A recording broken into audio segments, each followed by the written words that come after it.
This clip is brought to you by SaveWithConrad.com.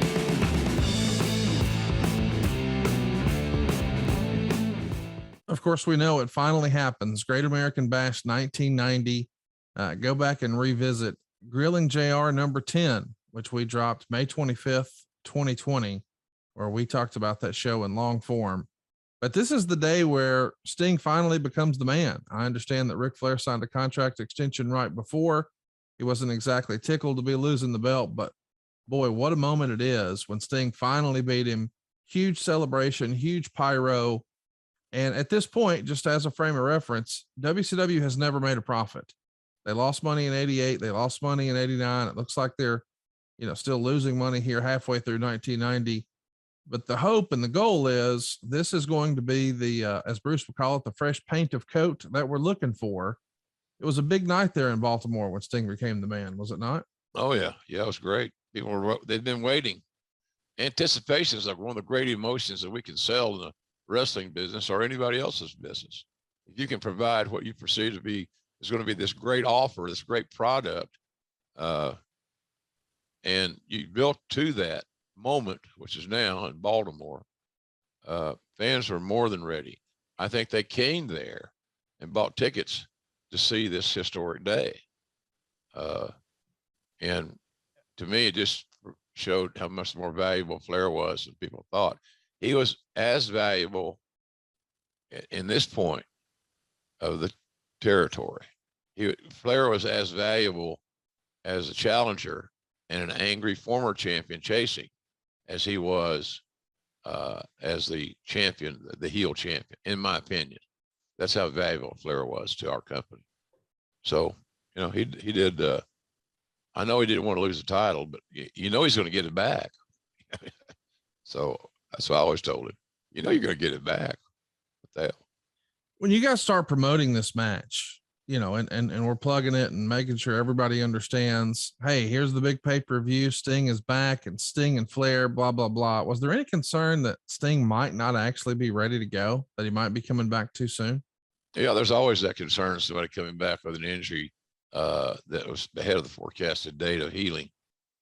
But, he trained awful hard. I think, I'm not sure if this was during the period that he owned the gym with Lex, Main Event Fitness there in suburbs of Atlanta. But I know we all knew how hard he was training, and that boded well for him. He got himself ready. And of course, we're going back and forth to Dr. Andrews frequently just to make sure along the healing process, everything's cool. There's no surprise. We don't want more surprises. So I don't think Sting would have gone back without, I don't think TBS, at least I don't think they're smart, so stupid they wouldn't make sure he was good. Because he goes back in and re-injures it, makes it worse. You're talking, lots and lots of money. Hey folks, it's time to take your podcast game to the next level. And you certainly want to get your almighty push. My God, we have to have a push, right? We'll get that over to adfreeshows.com. Now, I'm telling you, if you're a fan of Grilling JR, adfreeshows.com has the entire episode library, and it's got no ads, 0 ads, zilch, none. Ad-free and on video starting at just $9. Did you hear what I said? $9. You spend more than that at Starbucks, for God's sakes. 2 mornings. If that's not all, folks, we got tons of bonus content, including my after-hours roundtable, where drinking was involved with Eric and Tony. You simply will not find a better value in all of wrestling. Hey, look, don't make me go red ass, because by God, you know I will. Hurry over to adfreeshows.com right now and sign up. And I thank you.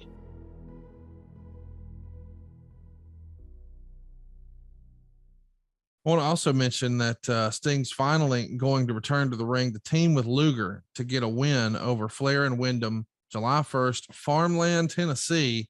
I don't even know where that is on a map, and I live in Alabama. But goodness gracious, folks were super hyped to see Sting finally back in action. But I guess it makes sense. Let's sort of crawl before we walk, put him in a tag match here.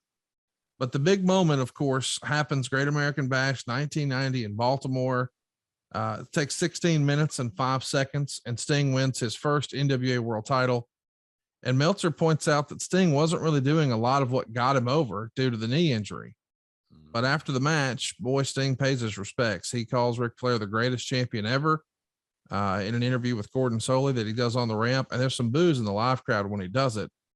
But it is a nice little tip of the cap from a classy Steve Borden, is it not? Yeah. And it was unplanned. You know, it was his call. So that showed also good. I talked earlier about him having a good aptitude. Well, one of those facets of having a good aptitude is to make sure that you do everything as a pro. And that was certainly one of the most professional things Sting could have done. And it kind of calmed the waters a little bit and let Rick get some recognition that he deserved. And now we got to wait and see how it goes. Here's what Meltzer would write. There's a new king, and Flair's reign as the number one man in the promotion is now over. Unfortunately for Sting, he's following in the footsteps of someone that many feel is the greatest all-around performer in history. Right now, that may not be a factor because pretty much everyone seems to realize the title change was something that needed to be done. But a few months down the line, particularly when Sting headlines against someone other than Flair, the comparisons will be made if Sting doesn't have hot matches on a regular basis. It'll be worse if Flair is working underneath him and working at the same level he does now. But the real pressure isn't living up to Flair's work rate standard, which frankly is unfair to anyone. The pressure is that Sting is now going to be the one credited and blamed for the promotion's fortunes at house shows. Over the past year, there's been a lot of dispute and blame tossed around about the NWA's lack of fans at the arena. Let's talk about that. I don't know that pressure exists now, but once upon a time, boy, everybody looked to the top guy who's carrying the belt. And if we had a good house, it's because of him. And if we had a bad house, it's because of him. I don't know that that's fair now. Was it ever fair in your opinion? Probably not. It gets more fair if you're a territory that's small and your top guy's not drawing.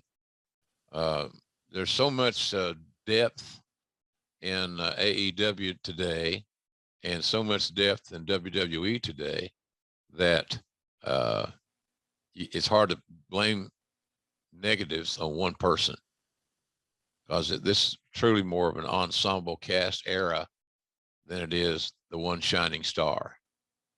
There's no Hogans. There's no Stone Colds. They don't have that one major stud pulling the wagon to the degree, I should say. And it's important to say, as it is now. It's a different world. People want volume. We run the risk. We had a match the other day, the match with Punk and MJF. They had a hell of a good match in Chicago. It was brilliant booking. I thought for 2 days, what's going to happen in that match, and I didn't, because I don't know.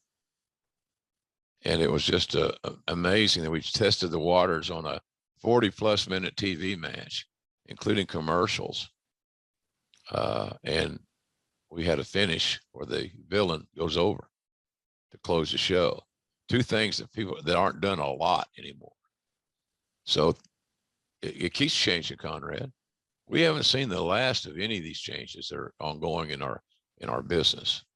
You and I are living through a very unique time, and the fans as well, obviously, here in this point in time, very unique. Hey, it's Conrad Thompson. Thanks for checking out the podcast here on YouTube. Be sure to hit the subscribe button and the notifications bell so you get a notice anytime we upload some new content. And go save yourself some money right now. If you're in a 30-year loan or you have credit card debt, it's not a matter of if I can save you money. It's a matter of how much. Find out right now for free at SaveWithConrad.com.